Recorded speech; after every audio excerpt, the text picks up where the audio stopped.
Colin, I think we were all really positive on the Cavs going into Game 3, but obviously things didn't work out. Do you think this loss was more on the players not showing up or the coaches not preparing them? So this game was completely dreadful, and I think it was dreadful because the entire organization was not ready for what was going to happen to them against the Knicks. I think that the players clearly struggled.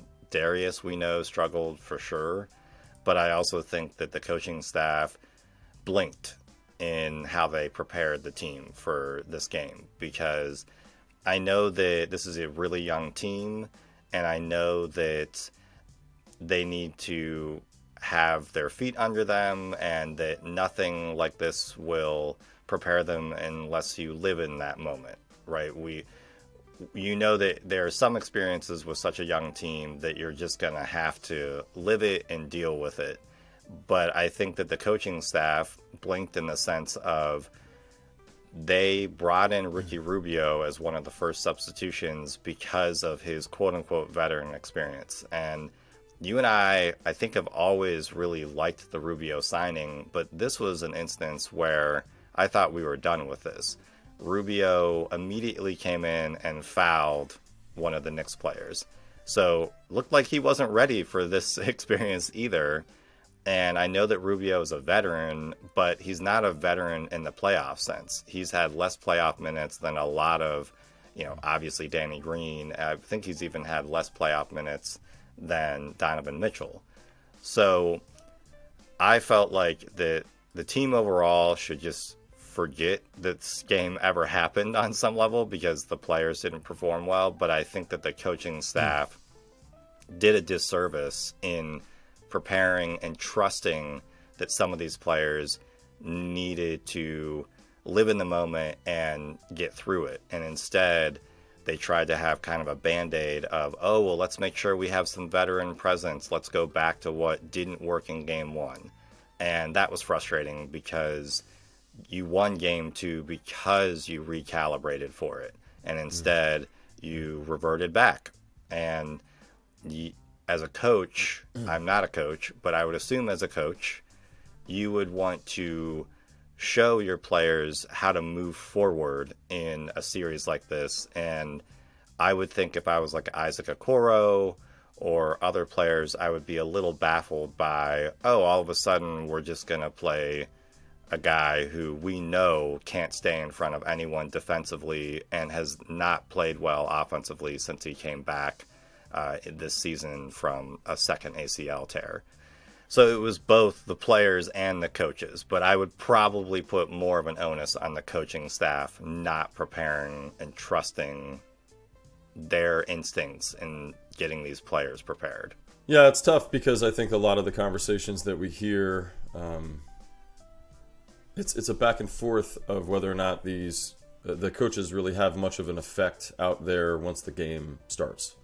That they can game plan certainly prior, and that's a big help. And the things that they teach them in practice and throughout the year are a big help. But once the whistle blows, it's really up to them to execute all of that. And so it's hard for me to blame coaches once the game begins. Do you think where I focus on coaching blame is more of the little things that we talk about, like rotations and minutes on certain guys and matchups and all of that. That's up to them. But the players have to go out there and execute.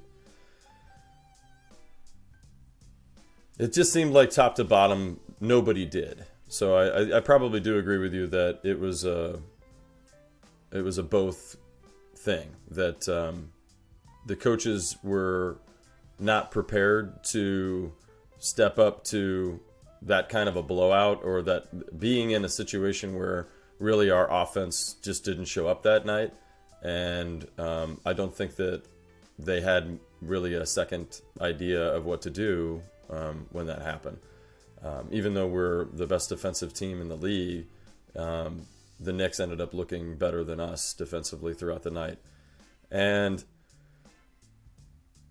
this is just a tough one. I mean, we write these questions, but it is a hard one to figure out how to answer, because looking at the stats of the game, it's kind of a shock that we lost by 20 points. Watching the game, you know why. Statistically, though, we're pretty close to them. I mean, they were 39 of 83 when we were 31 of 80.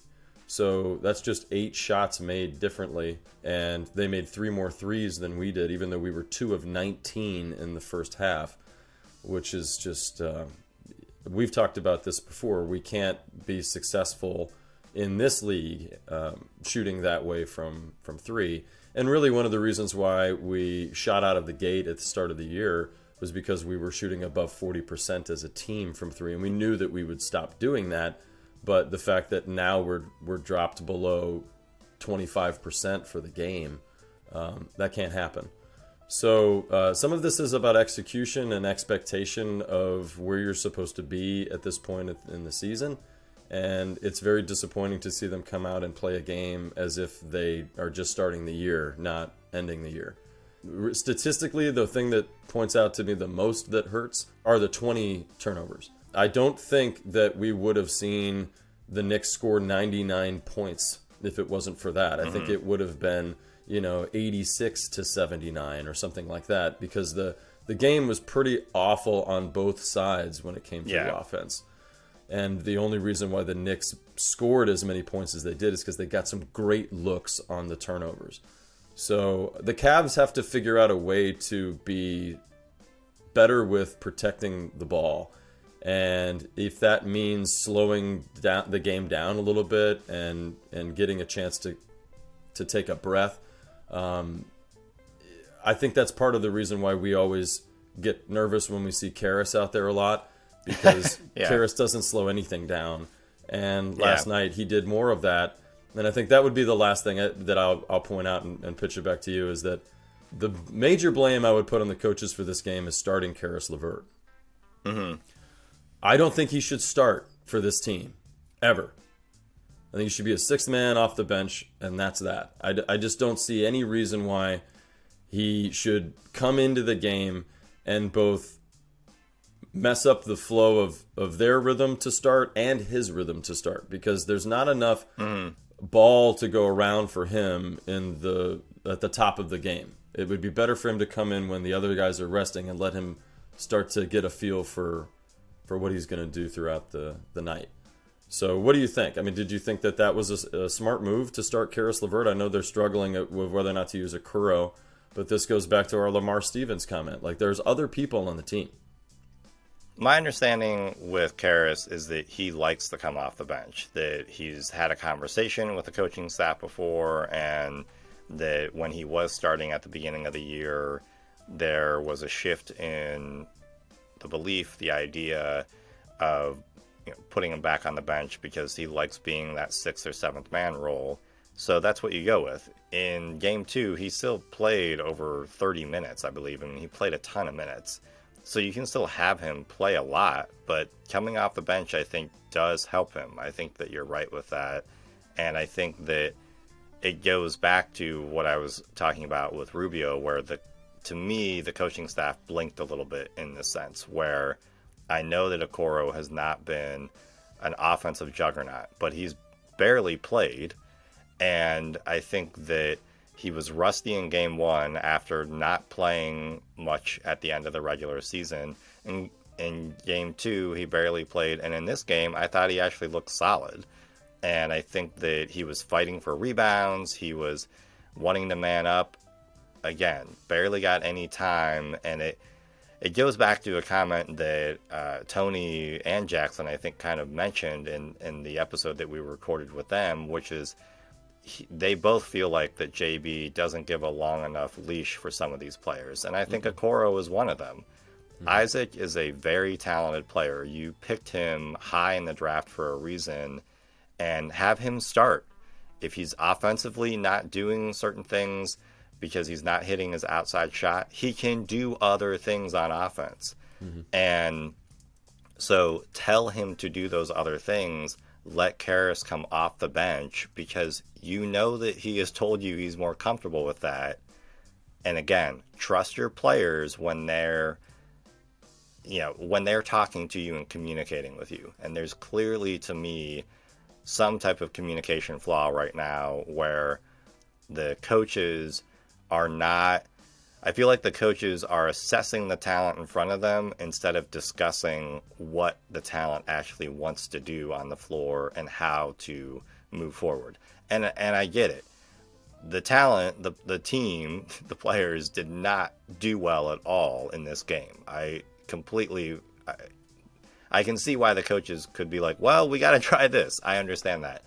But when we have heard reports that Karras likes to come off the bench and he's more comfortable with that, then keep him on the bench. He'll still get a ton of minutes. Trust that he enjoys that more than starting. Thank you for listening to the Cavaliers Basketball Club podcast. Let's go Cavs!